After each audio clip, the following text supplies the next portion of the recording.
So today's focus, we are talking about evaluation strategies. We've done a couple of segments where we have talked about item analysis, and I've heard from many of you all that item analysis continues to be a struggle, and you're not alone. Okay, that's a very common concern that many nurse educators have.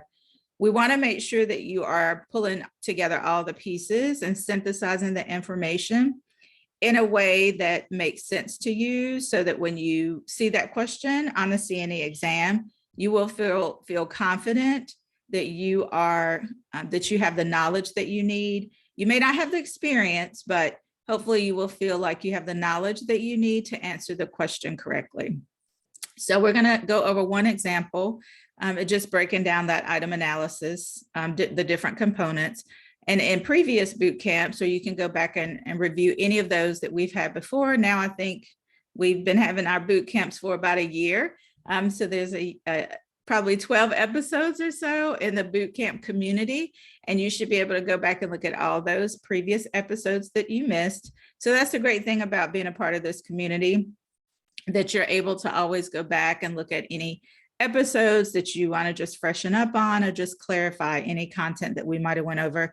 Because I know sometimes, we talk about a lot of content, and it's easy to get lost, especially when you're sitting behind a screen. Or if you're like me, on many Saturday mornings trying to multitask between your kids and your family circumstances. So I totally understand. So just know you can always go back and review the content. And then the other reminder I wanted to share is make sure that you have your resources in front of you. If you're not in a position to bring those up right now, that's fine. You can certainly just take notes, or when you review this, you can refer back to the content that we'll be talking about today. So just for reference, you want to look at chapter 3 in Dr. Caputi's review book. There's some good information, lots of good details starting on page 62 that we're going to focus on for our time together and looking at item discrimination. That tends to be an area that kind of gets educators confused when they are sitting for the exam. So I want to make sure we're talking through all of the details associated with item discrimination. And then in your Billings and Halstead Teaching and Nursing 6th edition, I'm looking at page 477. That's where you're going to find good information about discrimination as well. There's not a whole lot of content in Billings and Halstead. So if you need additional resources to support closing those gaps, I highly recommend some of the text that you're going to see that we're going to go over in our review time today. I don't want you to purchase additional resources though. So hopefully you will either have access to it online, perhaps through your textbook vendor, if they are able to get a copy for you, a desk copy, or there are some articles out there by these authors as well. And like I said, you'll see the citation shortly. So if there are no other questions, again, for those of you that may have just joined, I'm going to put in the chat one more time. And those that are watching this as a replay, you still should be able to register for our summer focus that we're having today at 12 noon, because it should be up in our on our LMS, the recording of it. Okay, so that's our plan, is to post it there so that you all will be able to have a chance and go back and review it as you're sitting on the beach. And we also have a podcast now, and so I'll be putting that information for you all as well in the follow-up email, because sometimes it's easier to listen, and I totally understand that. So let's go ahead and get started. We're going to be talking about our evaluation strategies that we should be using to ensure that we are closing our gaps and that we are very clear about the content that we are sharing, that we are studying for our review. Let me just get my presentation together so that we can, let's see. One second. So I don't know if you all are familiar with Prezi. I love Prezi, but sometimes it's not as user-friendly as I like for it to be. All right, so here we go. I think we're ready. I wish I was on the beach. I know, me too. But hopefully you all will get a chance to spend some time on the beach this summer. If the beach is your thing, for my husband, it's all about the mountains. So depending on, what your preference is, hopefully you'll get some time to do that, whatever that looks like for you. All right, so let me see. We should be all set now. So let me go in and change one thing. Okay, here we go. Now we're in business. So I'm using Prezi. This is a new technology that, well, it's not new, I shouldn't say that, but it is a technology that allows you just to kind of spice things up a little bit. They report that students or learners are more engaged in the content when it is included beside you this way versus the Zoom screen where the full presentation takes over the whole time. So we'll see how it goes. Always open to feedback. I like Prezi, but sometimes it can be a distraction. So I'll be going on and off screen. Right now, I'm just trying to close my notifications to make sure that that's not a distraction. So evaluation strategies, again, looking at competency 3, remembering that Dr. Caputi's second edition, each chapter correlates with a competency. Okay, so looking at our evaluation strategies, we're going to refresh on some of the content that you probably remember us discussing, but specifically looking at the definition of formative and summative evaluation. Okay, so we want to make sure that you understand these key elements and definitions of each. As you think about closing your gaps, remember that it's all about examples, right? And evaluations and assessments just tell us a story about our students' ability to either grasp the content they need and apply those concepts, or validate that they still have knowledge gaps, much like what you all are going through on your journey, right, to get ready for the CNE. So formative evaluation really occurs throughout the process of instruction. So we're continuously giving students feedback about their performance from their clinical performance, or validating their knowledge or knowledge gaps. And when it comes to summative evaluation, it occurs at the end. So it summarizes or sums up the outcome of the education. A final grade is an example of a summative evaluation because we're validating that the student has actually met the learning objectives and that they have strong comprehension and strong mastery of the knowledge that has been taught related to those learning objectives.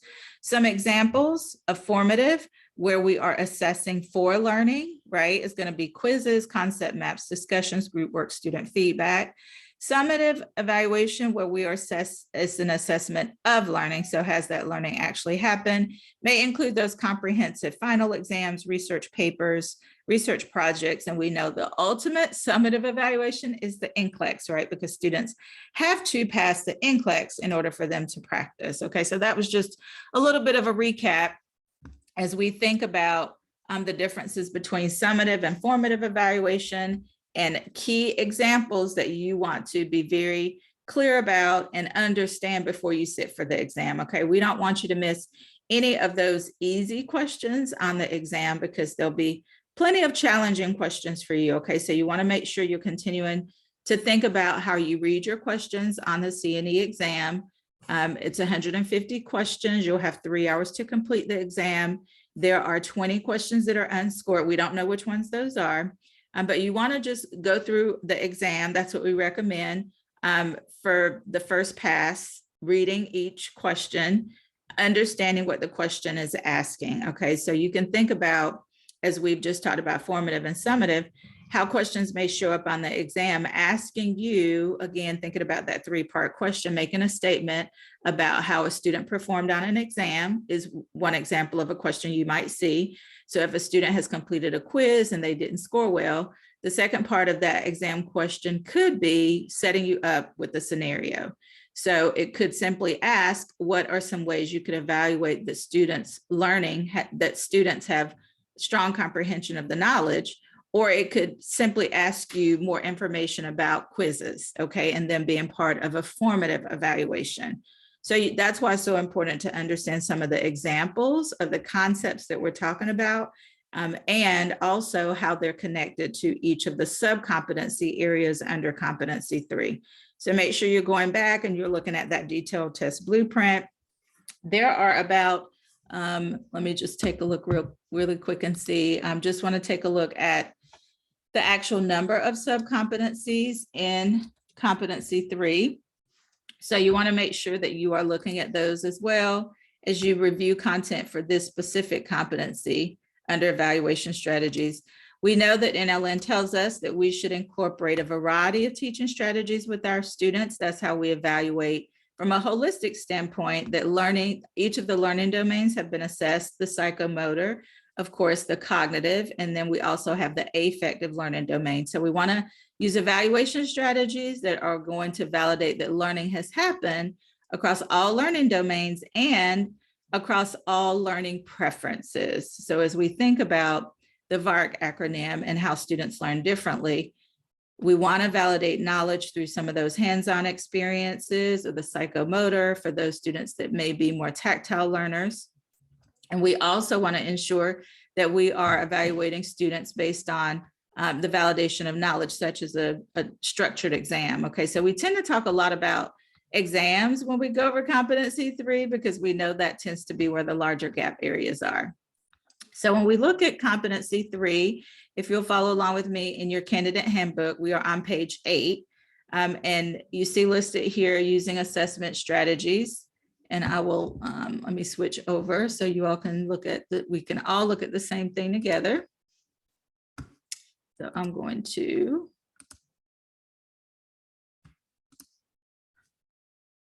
switch over, and then we'll be looking at the same thing together. Okay.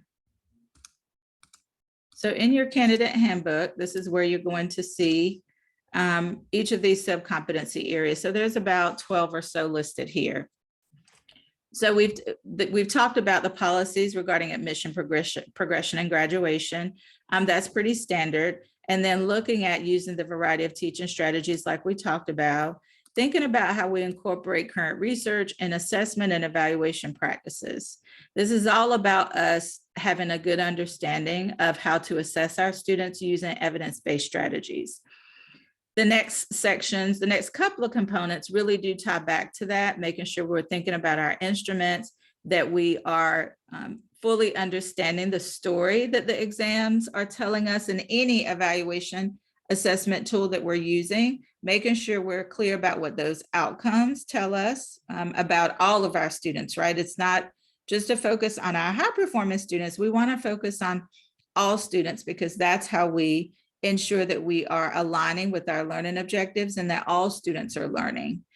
Our item analysis tells us a story based on the point by serial index, which we're going to get into, about those students that don't perform well on the exam or didn't perform well on that specific exam.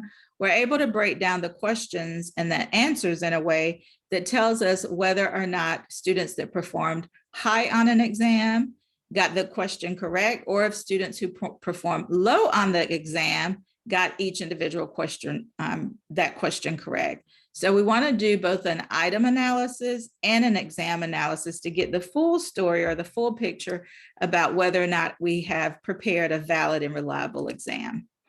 All right, so that is the test blueprint, or the detailed test blueprint that we want to talk about.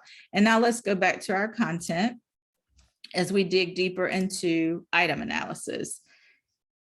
Specifically, what you want to focus on, first of all, is going to be your item analysis assessment. If you all could put in the chat for me, yes or no, how many of you have completed your item analysis assessment?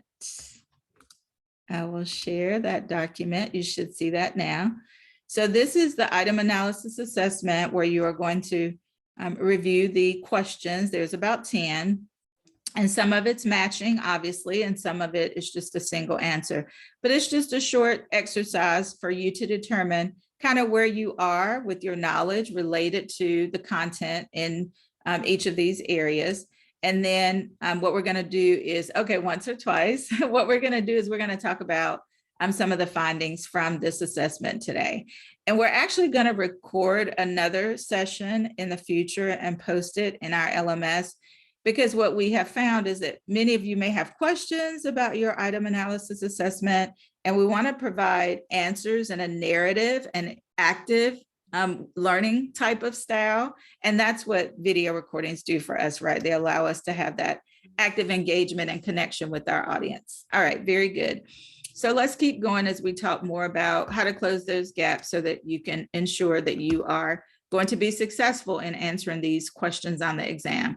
So we have exam analysis that we're going to talk about, concepts of measurement, and the distractors. I think it's the distractors that can often get some of our colleagues confused. So we want to definitely make sure we cover those specific concepts. So looking at our exam analysis recap, first starting with how we analyze our test results and the data we're looking at. Just as a refresh, reliability allows us to validate that we have produced authentic results based on the indicators through the Kuta-Richardson or the Cronbach's alpha that our statistical analysis will give us. We want the range to be, or the range or the scale is 0 to 1.0.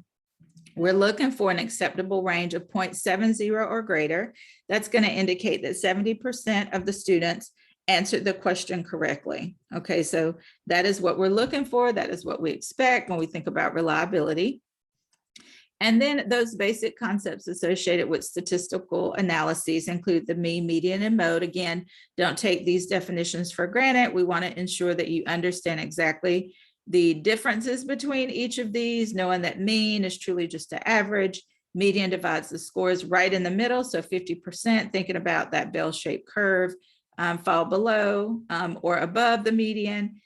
Median is a better measure of central tendency than the mean if the scores are normally distributed. Okay, so it's all about that normal distribution.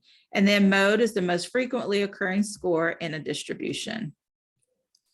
Now digging deeper into many of the cloudy areas that educators struggle with, and that's related to analysis. First is going to be the item difficulty. So we can see the scale here. Just know that if it's less than 0.30 or 0.30, it indicates that less than 30% of the students answered the question correctly. And then of course, the low difficulty, and that is too easy, is greater than 0.80, meaning 80% of the students got the question correct. Okay, that's not what we want. And then next, this one is sometimes the ones that trips everybody up. Okay, so I'm gonna slow down my speed in talking and make sure that I capture the key elements that I want you all to take away from these next couple of slides. So you're gonna hear the terms used interchangeably: point by serial index, point by serial correlation coefficient, and discrimination index. Okay, so you may hear those three terms used interchangeably. In essence, the point by serial tells us the story about our ability to discriminate or differentiate between those high scoring students and those low scoring students for each item. A positive point by serial for a correct answer. Okay, so thinking about the example we're going to look at, and on your item analysis assessment, D was the correct answer as an example. So when you think about the discrimination between the high performing and low performing students, the positive is going to be associated with the correct answer, if we just want to focus on that for a second. So the positive says that more students in the high scoring group answered the question correctly. And then for negative, if we have a negative number for the correct answer, that's going to indicate that low scoring students selected the correct answer more frequently than the high scoring students. Okay, and then the PBI range is going to be -1 to +1. And if we see a PBI less than 0.15, you're going to see some citations of 0.20. So just know around 0.15 to 0.20. That means that it should be revised, right? Because it's not a strong indicator as to the knowledge that students were able to gain, or our ability really to validate knowledge, because our high performing students did not choose the correct answer. A mean of PBI of greater than 0.30 is the range we're looking for. Okay, so just remembering that around 0.15, 0.20 needs to be revised, because it's not a strong indicator that we have written a good question or that we have provided the best answer to the question. Okay, and then if it's 0.30 or greater, that's considered acceptable. A little bit more of a breakdown. I want to talk through this, and you can see the citation here. Again, if you want a deeper understanding of concepts, I've included some citations here. Again, I don't think you have to go out and buy and purchase these additional resources, but if you happen to have a relationship with a Jones and Bartlett book vendor, definitely leverage those relationships to see if they can get you a desk copy. So when we look at the range for correct answers, I think about the words I'm using. We're talking now about the correct answers. If it's greater than 0.40, it's considered very good, but 0.30 is good enough.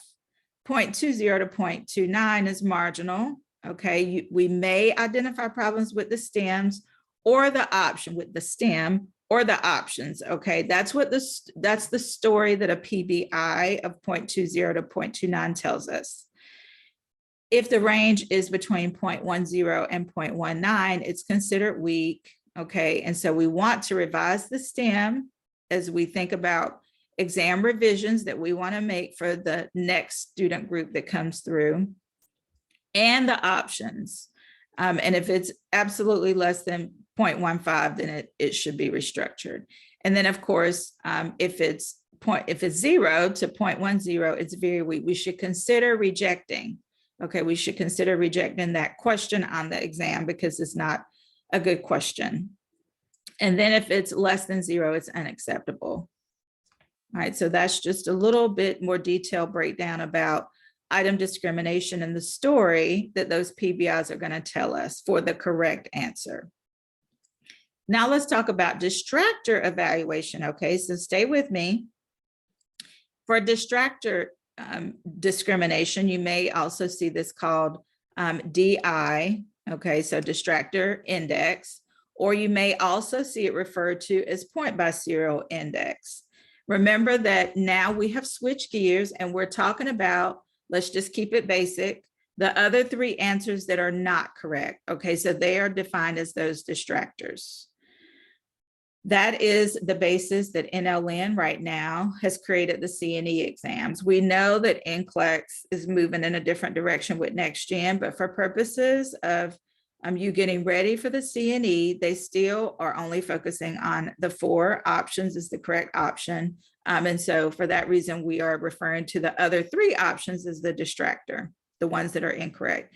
So if it's a negative number for the 3 options that are the wrong answer, then test takers who scored lower on the exam selected the distractor, right? And that's what we want, because that validates that those students that are low performing on the overall exam, that they are choosing an incorrect answer, which tells us that they're not knowledgeable of the content, okay? So again, remember that the exam analysis just tells us a story. It gives us information about a couple of different things, but most importantly, whether or not learning has actually happened, because we would have done our due diligence, right, in writing really good exam questions. And so that's why it's so important on the front end for us to, first step is developing that exam blueprint. And then the second step is designing our questions to align with those learning objectives. And then if we have a positive distractor, test takers who scored higher on the exam selected the distractor, right? Which is going to indicate that we didn't do a good job developing our distractors. It could or could not, right? It's going to depend on looking at the whole story, which is the value of looking at all of the specifics based on the information we've been given in that statistical analysis report. So again, these are, right now we're just putting the pieces together. And then as we look at the example, that's when you're going to really pull from this information based on the definitions we're talking about, so that it makes sense for you. That's what today is all about, making sure that it makes sense for you. So taking a deeper dive and breaking down a little bit more into what we're talking about. First, the distractor evaluation. Distractors are the incorrect options, can be evaluated using all 3. Okay, you may see literature stating that. Chapter 3 in Dr. Caputi's book, starting on page 62, is where you're going to see explanation of exactly what we're talking about right now. So a negative number is going to indicate an effective distractor. Effective distractors attract the test taker who does not know the content well to select the incorrect answer. Positive number is going to indicate that students scoring well are selecting the distractor instead of the correct answer, right? That's not what we want. And if it's 0, it's not what we want either, because it means that it did not distract those low performing or those students that were not knowledgeable of the content. So a distractor not chosen will increase the chances of being correct when guessing, right? So we definitely want to revise any distractor where we see no students chose that option. So questions that you want to answer and the story that the exam analysis will tell us. So now we're thinking practically. It's important that you understand from a day-to-day standpoint how some of this information in a statistical analysis or even in your teaching strategies as you're finalizing the parts to kind of pull together to help you do well on the exam. It's important that you're able to create practicality into your study plan. Okay, so what you want to do is ensure that you're applying these concepts in your actual classroom experiences, in your actual exam review, talking to your colleagues about these important components related to how we should be revising our exams. Okay, so just remember that. Yes, this is a great time for you to get ready for the CNE. It's great that you're here and you are following your study plan. But most importantly, we want it to change the way we practice as nurse educators to align with the evidence. Think back to what we looked at just a few minutes ago in our candidate handbook. It's all about implementation. It's all about application when we think about strategies we're using to evaluate our students. So questions that the statistical analysis tells you is, what is the difficulty? Do the options discriminate? Are the distractors effective? And should we keep the question? So that's the qualitative component. We use these quantitative measures that we've talked through to really address number 4. That is going to help us as good educators determine what revisions we need to make to the exam or what changes we need to make to the actual course itself. Did we look at our test blueprint and align it with our course objectives? Did we align it with appropriate levels for Bloom's taxonomy based on where the student is in the nursing program? All right, so now let's take a look at this example. Looks like we're about halfway through our time together today. So we have example 1. And again, this is just a snapshot, okay? So be mindful of that. But we have here for the overall question, the p-value of 0.65, point by serial index of 0.35. So think about what the story that it tells us based on what we just said. So I want you all to take notes and then we're going to go over each of these elements together. So we have choice A. We see that the p-value is 0.09 and the point by serial index is negative 0.08. Remember, this is a distractor. Okay, hint, hint, this is an incorrect option, right? Because we've already said, you can see by the asterisk that C is the correct answer. And then B, we have a p-value or difficulty value of 0.12, PBI of negative 0.21, and C is our correct answer. And you can see the p-value of 0.65 and the PBI of 0.36. That's positive. Think about the story that tells us. And then we have D, p-value of 0.11 and a PBI of negative 0.25. So I'm going to give you a second to think about the story that this specific one question tells us about the responses that students entered on the exam for this question. And then we'll kind of break it down together. So I'll give you another few seconds. Feel free to put in the chat if you have any questions about the information that you have in front of you. And we'll go over it together.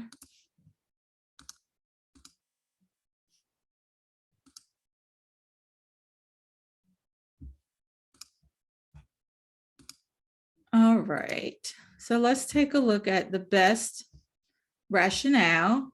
Notice the keyword is best, okay, for this specific example that we're going to talk through. So for this specific example, difficulty is high, right? Overall difficulty, which we see is the 0.65 for this exam question. And it has good discrimination overall, right? Because it's 0.35, which tells us, first of all, that it's positive. So those students that performed well on this exam, generally speaking, also performed well with this question because it's positive and it's greater than 0.30, right? Which is the number that we're looking for. Now let's break down the discrimination of the distractors. All distractors have negative PBI, right? Which means they have been effective in distracting those low performing students. That's what the negative indicates. And that's what we want to happen for our distractors. And we have good discrimination also with our correct answer, because we have a positive number and it's 0.36. Any questions about this specific example? Okay, for our review today, we're just going to focus on this one example. And now we're going to break down other components that you want to focus on to ensure you're closing all of your gaps related to evaluation strategies.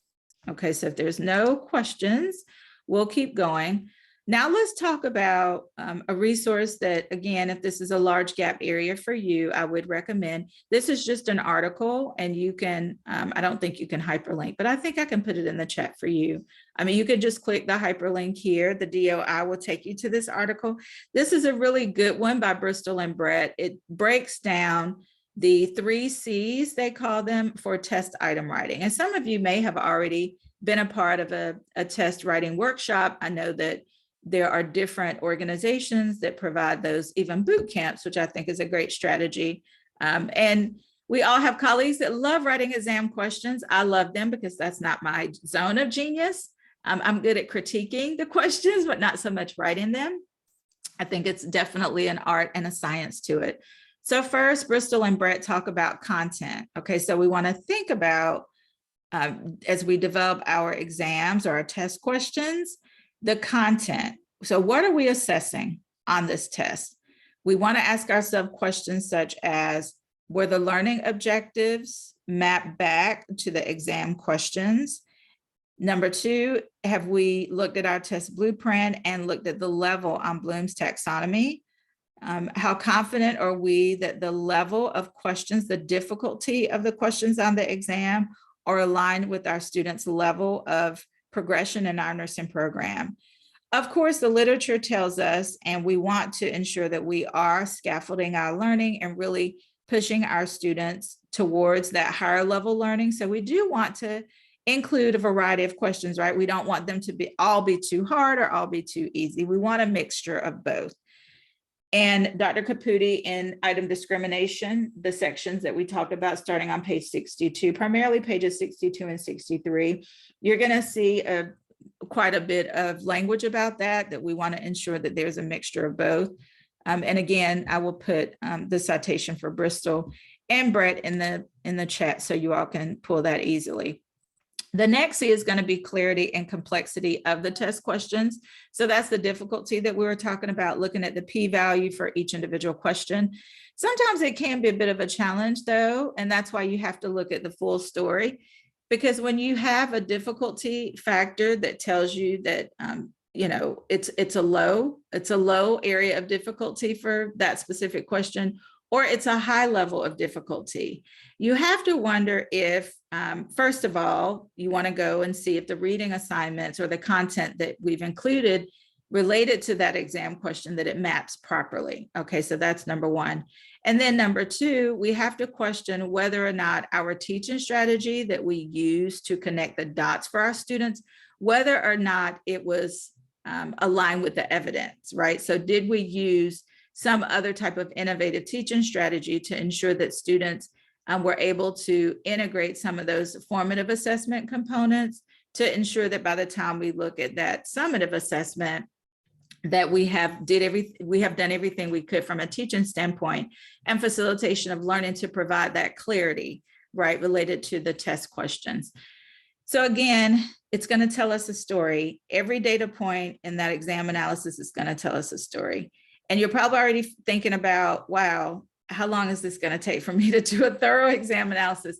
Well, you can see already it can take quite a bit of time. And that's what the evidence says that we're really losing gains on. And that is doing a proper exam analysis. So just thinking about workload, I'm just thinking about some of the stories that your exam analysis is telling you is an opportunity for all of us to talk to our different specialty groups and our course leads about ensuring that we are making revisions to our exams based on the story that the exam analysis is telling us. So it definitely does take a village. The next C is going to be critique. Okay, so this is the third one of the test for quality improvement. These specific factors, all 3 C's, are aligned with the NCLEX exam as well. So these are also some of the steps that the NCLEX exam writers are using as they think about the exam questions that they are including on to determine whether or not students have really learned the concepts they need to practice independently. Well-written questions by educators will better prepare students for success on the NCLEX exam. Next Gen is coming, as we all know, and we are trying to very aggressively align the format of our exams with what students will see when they sit for the Next Gen exam. So that's the good news. Again, this is all about practicality. So we want to ensure that we are understanding these concepts in a way that allows us to apply them to our everyday work. When we can create synergy between the concepts we're talking about and the work that we have to do every day, that's when it makes even more sense. And that's when the exam becomes more easy. That's when your study plan becomes more easy to understand, and you can walk away after your 2 hours of studying feeling confident that you understand those concepts and that the questions on the exam are not going to be a surprise for you.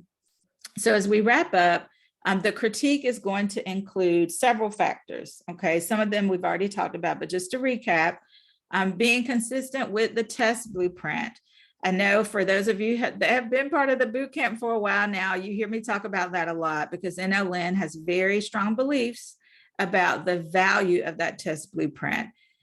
The second factor is that the exam questions are written clearly and concisely, that is consistent with the reality of practice. This is where congruency that Patricia Benner, Dr. Benner talked about at the ATI Summit comes into play. When we as faculty introduce clinical judgment and clinical practice patterns and expectations in the classroom through case studies, scenarios, group work, when we're able to introduce that in the classroom on the didactic side, it really does help students connect the dots with the clinical experiences. For our clinical faculty, if they determine that what we're teaching in the classroom is not aligned with practice, then we have to figure out how to close that gap and how to mitigate that so we are not confusing our students. And sometimes we do discover that in the clinical setting that perhaps that textbook that was written 2 years ago is outdated. So we want to ensure that we are sharing with our students and evaluating their knowledge based on current practice standards. That it's written at the application or analysis level. Again, we want to scaffold our students' learning so that they are able to apply on paper and from an evaluation standpoint, those higher levels of learning that will translate into the development of those clinical judgment skills and critical thinking ability. And this last one is so important. I've heard this from students many times. Being grammatically correct. That can cause, especially for those students that are English majors from the past, if they have if they're coming into nursing as a second degree, it can really distract students whenever we have grammatical errors. Okay, so just be very mindful of that. That's why it's so important to have a peer review the questions with you or for you as part of a specialty committee or whatever your concentration is. So for example, for the fundamentals faculty or for the maternal child health faculty in their specialty, oftentimes the course lead may pull together the faculty teaching that course and talk about the objectives of the course, talk about the exams in the course, and just getting that feedback from faculty in an ongoing way in a structured setting is going to add more value to the learning experience for students and also help us develop better exams and other evaluation strategies. So using these measures, objectively reviewing the exam questions, then make adjustments as needed. So again, you can take a look at the Orman and Gaberson textbook. If you have a relationship with Springer Publishing at your university, it's not a resource that you would need to take a deeper dive at. It's a deeper dive into, it's pretty basic information, but I like to provide my references so you all know where the information is being pulled from. All right, so to summarize, let's talk about some of these key takeaways for you all. First, when we think about item analysis, knowing that it tells a story about whether or not the objectives have been met and students have learned what we expected them to. Based on that information, we are going to determine if the item should be revised or discarded. Second, reviewing the item analysis reports along with the test plan. That is important as well. And then number 3, asking a peer to look at the analysis and request that they provide feedback. So 4 or 6 eyes are always better than just one set of eyes. When reviewing, keep in mind that the test analysis data is influenced by the number of students taking the test, the student cohort. So what that means is the type of student that we have in that specific cohort, right? We know that students have a variety of backgrounds, so that can influence the test analysis as well. The variances in teaching, we have multiple sections that are taught and students take the same exam, right? Regardless if they have Dr. Smith or Dr. John, right? They all are taking the same exam. And the test administration conditions. We try to control those, of course, as much as we can, but just being mindful that these can all influence the student's performance and ultimately the analysis. Number 5, we want to track changes made to the test over time and compare statistical information on test items and determine if the changes that we made were effective. Sometimes it's a good change and sometimes not so much. So we want to be able to track that to make decisions about any additional changes we may want to make. Again, remembering that the changes that need to happen may be to the content in the course. That's why we have to go back and look at that detailed test blueprint and look at our test plan. You may hear those terms used interchangeably, but they are 2 different things, okay? The test plan is more of a framework and looking at the alignment between the content, the detailed content in the course, and the actual learning objectives. Okay, so the test plan is a little different in most institutions. And again, putting on your NLN hat and taking off your institutional hat is going to be really important when you think about item analysis. We want to focus on what the evidence and the research says about item analysis. Number 6, replace any distractor that was not effective, that was not selected by a single student. Remember, 0 is bad, right?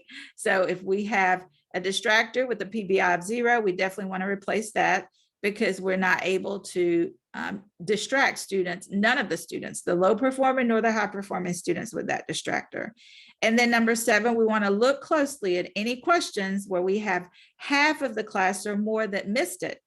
Okay, even if the story the PBI tells us is a good one, we still want to consider the fact that half of the class did not choose the correct answer. And then if there were any questions where the class was splitting on the answers, especially if you have select all that applied, this is where number 7 would really come into play as we move more towards next gen. And I know many universities already have a lot of SATA questions. So you just want to be mindful as we interpret the item analysis that, again, it tells you a story, a really important story that requires a lot more work, right, after you look at the data. But it is just a story that it tells you so we can make adjustments, or maybe not. Maybe it just validates that we've done an amazing job at developing a great way to evaluate and assess our students' learning. All right, so as you all think of questions, I'm going to go ahead and put the link to the article that I referenced earlier in the chat, and I will be glad to answer any questions that you all have. So we look at 2 PBIs, correct answer less than 2.20 is good, and distractors with negative PBI is an effective distractor. That's exactly right, you got it. Yes, and that's, I think, sometimes the confusing part is when you think about the PBI for a correct answer, we want it to be positive, right? And we want our high-performing students to choose that answer. When we look at a distractor, we want the distractor to trick our low-performing students into thinking that's the correct answer. So that's why we want it to be negative, the distractor to be negative when we look at the PBI. So you're absolutely right. Oh, the other topic we wanted to cover, I did want to go back over really quick. I wanted to go over in detail the actual assessment. So for those of you who have not completed the item analysis assessment, we're going to go over it together. And hopefully, I still want you to take it if you haven't taken it, that's okay. We are going to go over the content from that exam analysis and kind of clarify any questions that you all have about it. All right, let me just get to the right screen and we'll go over it together. Good question though. Any other questions I can answer? First, I'm going to put the link to the actual article, and then we will take a quick look at, I'm just going to get to it in 1 second. That's what happens when you have so many tabs open, right? And I dare not close any of these great tabs I have open because there's so much information I want to be able to grab until I can't find it, right? So if I can't, oh, here it is. Got it. I was going to say, if I can't find it, I will post it in the follow-up, in the community follow-up, but there it is. Hopefully you should be able to click on it. If you all can't, if it's not an active link, let me know. We all know how links break sometimes. So let's go over this item analysis assessment really quick. If you're teaching really basic but critical concepts, is it ever okay to have a negative distractor? No, we should never have a negative distractor, right? We always want to convince somebody in the low performing group to choose that distractor. So yeah, that would not be a goal. You want to, again, just look at the overall distractors that you're using. And also you want to ensure that the exam review that you're having with students, that you're able to talk through some of those clarifications that you may want from them based on the quantitative information that you're getting. Oh, she meant the zero distractor. Well, again, we never want zero. We always want to trick someone, ideally our low performance students, to choose a distractor. But sometimes you may have a zero distractor. And again, you just want to look at the story that it's telling you. But during the exam review, breaking down the details from the distractors, the information that the distractors are telling you really is a great opportunity for us as faculty to consider how we want to make adjustments to those distractors. So sometimes using that exam review can really help us revise our questions as well, which is ultimately the goal. So yes, it is a best practice to have an exam review. I know we get that question sometimes because that's going to help us as faculty hone in on some of those qualitative elements that the quantitative story from the item analysis may not tell us. Okay, there's no replacement for those or for those conversations, right, with our students about the content from the exam question. So good question though. All right, so now as we close out, let's take a look at the answers from the item analysis assessment. So the correct answer, A, is 2, right? That indicates poor discrimination. So what that's telling us is that A correlates with number 2, poor discrimination, and no one selected the distractor, right? Because we have 0. And then for B, that is going to be best connection is going to be with 1. Test takers who scored lower on the exam selected the distractor. So the distractor discrimination tells us that it's effective because the low performing students selected the distractor. And then for C, let's see if there's a comment in the chat. The link requires a username and password. So it may be protected. You should be able to go through your university though, your university library portal and access it. Yeah, I may have pulled it from the portal. So thank you for letting me know that. I wish there was a way around that. I'll have to check that later and see if there's a different access that I can get that doesn't require you to go through your university portal or library for that.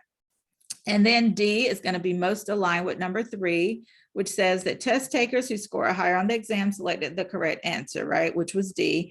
I did add D in the item analysis instructions, the item analysis assessment instructions, because I realized that that may have caused some confusion.